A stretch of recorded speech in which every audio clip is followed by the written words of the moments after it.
When my wife and I first moved to Cary over 20 years ago, it was very evident to us that Cary's vision was developed by the citizens.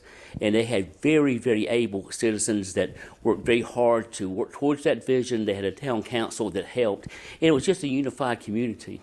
So when we got here, I was following in the steps of Dick Ladd and Gene Ladd, two people we loved and adored and admired.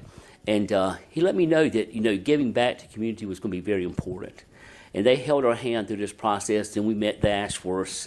And we had just, become friends with people that meant so much to this community in the development and creating that vision that we want to be a part of that. But last night, I was really blown away. I had no idea that I'd win this. I looked at the other candidates. I knew about them.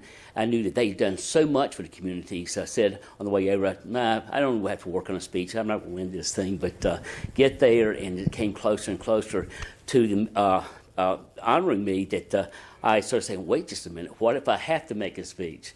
But I went back to Dick Ladd and what they call the old guard in Cary, and ones who developed it and brought us here, and I hope we never, ever forget them.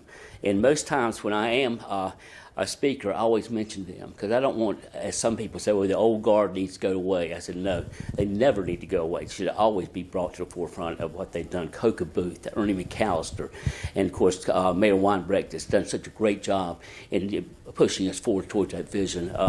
You see Cary mentioned in all the major publications. A place you want to live. You want to raise your children there. A very, very safe city. And I happen to work with the state on the EIC committee. We vet people who want to come into this area.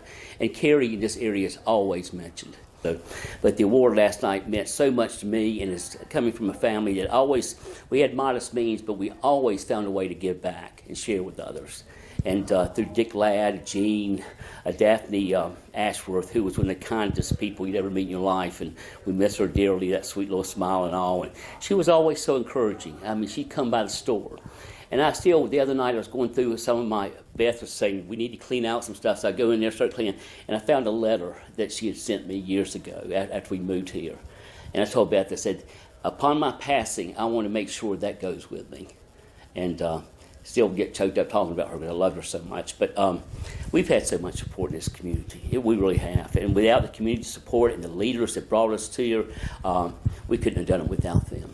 But very, very proud to call Cary our home.